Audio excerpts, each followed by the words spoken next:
Hey, what's going on YouTube? Beacon here. First and foremost, I just want to say that today is Thanksgiving, so depending on when you're viewing this video, I hope you have or had a really nice Thanksgiving. Now, in my last review, I reviewed the Viaje Full Moon Original. In that video, I promised that my next review would be the Viaje Full Moon Edicion Limitada. So, here is that cigar. Now, like I mentioned in my last video, the only difference between the original and the Edicion Limitada is the wrapper. This one has the darker San Andreas wrapper, which is going to result in more fuller body and possibly more nicotine strength. Otherwise, it's the same cigar. It has the same Nicaraguan binder, the same Nicaraguan fillers. It's the same size, which is a Robusto Gorda, which is a 5x58. They both have the closed foot.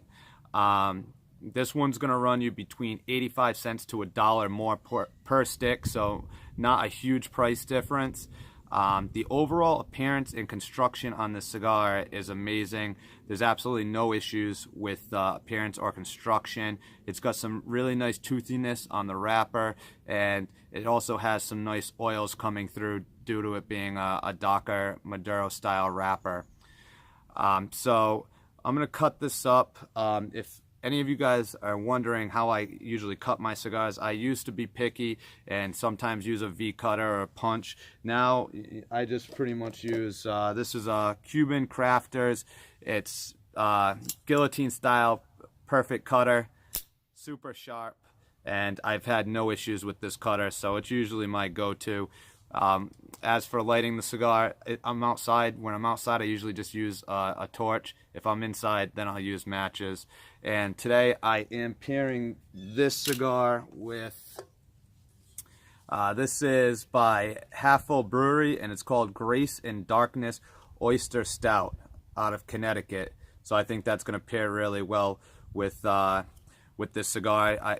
I think this cigar is going to have some darker, meatier flavors, so I didn't want to go with something fruity like an IPA or anything like that. So, but anyways, I'll get back to you guys at the first third, and I will let you know what I think.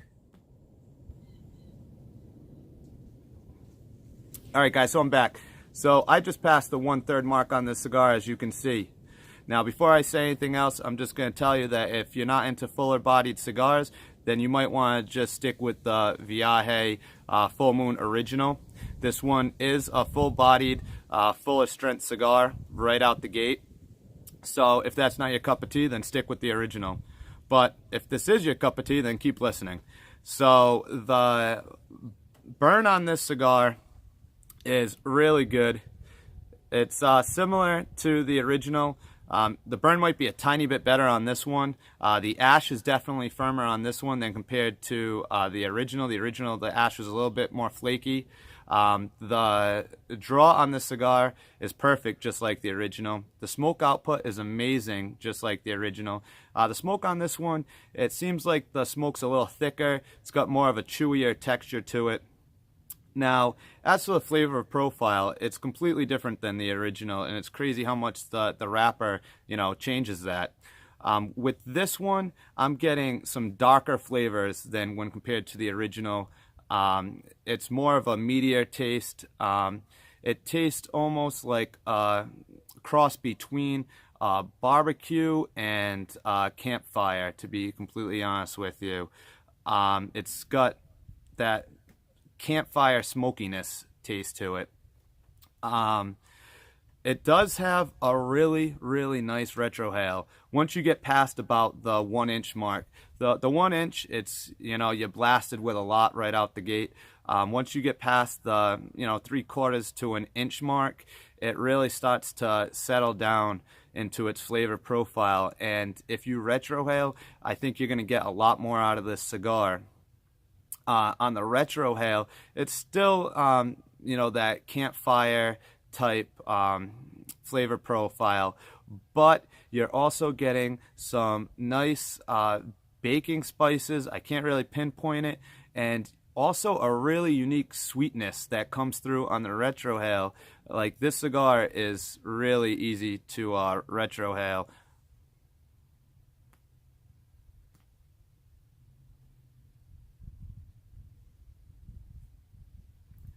Like, I can pretty much retrohale the whole entire puff of this without any issues at all.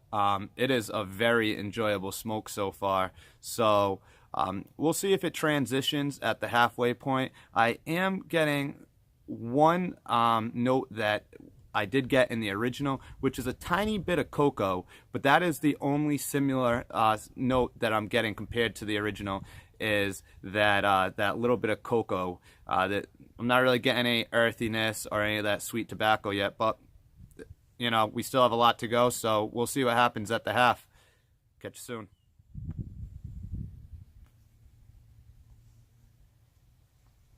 Alright guys, so I'm back. So as you can see, I'm now approaching the final third on this cigar. Now, I must have jinxed it in the last segment when I said that the burn was going excellent, because then right after that, I had to do a minor correction. But no big deal. As for the flavor profile, there hasn't been much of a transition. The main flavors that I was getting before, that hickory smoke, like campfire taste, is still the main note that I'm getting. It even ramped up a little bit. The sweetness that I was getting died down some, and the cocoa bumped up a little bit, but now it's more of like a bitter cocoa, more towards the finish, and then the aftertaste is just that hickory smoke flavor. But although the transition hasn't been much, I'm still really enjoying this cigar. So we'll see what the final third has to offer us, and then I'll give you guys my final thoughts. Catch you then.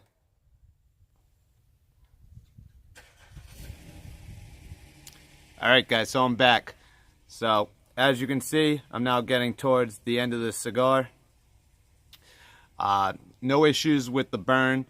It was just that one correction, that minor correction, so that was no big deal. The flavor profile now, it really hasn't changed too much since the last segment. The bitter cocoa is now up front, and you're still getting that hickory smoke towards the finish. On the retrohale, you're still getting a lot of that hickory smoke though, but I feel as if the bitter cocoa has ramped up a little bit. Now, my overall thought on this cigar is that it's a really good cigar. Now, when I compare it to the original Viaje Full Moon, two completely different cigars. Now, if you want something that's a little less body, a little less strength, and has better transitions, then I would say go with the original. If you want something that's fuller bodied, then I would go with this one right here. Now, in my last video, I said that I would easily recommend a 5-pack of the original. This one, I'm on the fence a little bit. I could see myself possibly going out and getting a 5-pack of the Edicion Limitada version, but if you're not really big into the full-bodied, the fuller strength cigars, I would say go with the original. The original, I feel like you can smoke any time of the day. This one is more of an after-dinner cigar, just because of the fuller body and fuller strength. But nonetheless, still an amazing cigar, and I still recommend that you give it a shot. Now, if you've had either one of these cigars, you know, leave a comment down below. Let me know what you guys thought. Don't forget to like this video and subscribe. Like I've said in previous videos, that once I get up to 50 subscribers, I'm going to do some type of giveaway. You know, I'll give away a couple of cigars, and just to show my appreciation for you guys, you know, supporting my channel. So, like I said, I hope everyone has or had a really nice Thanksgiving, and I've got the Viaje, the Thanksgiving cigars coming in within the next couple of days. The stuffed turkey, the white meat, and the dark meat. So hopefully I can do some reviews on them as well. And until next time, guys, keep smoking them.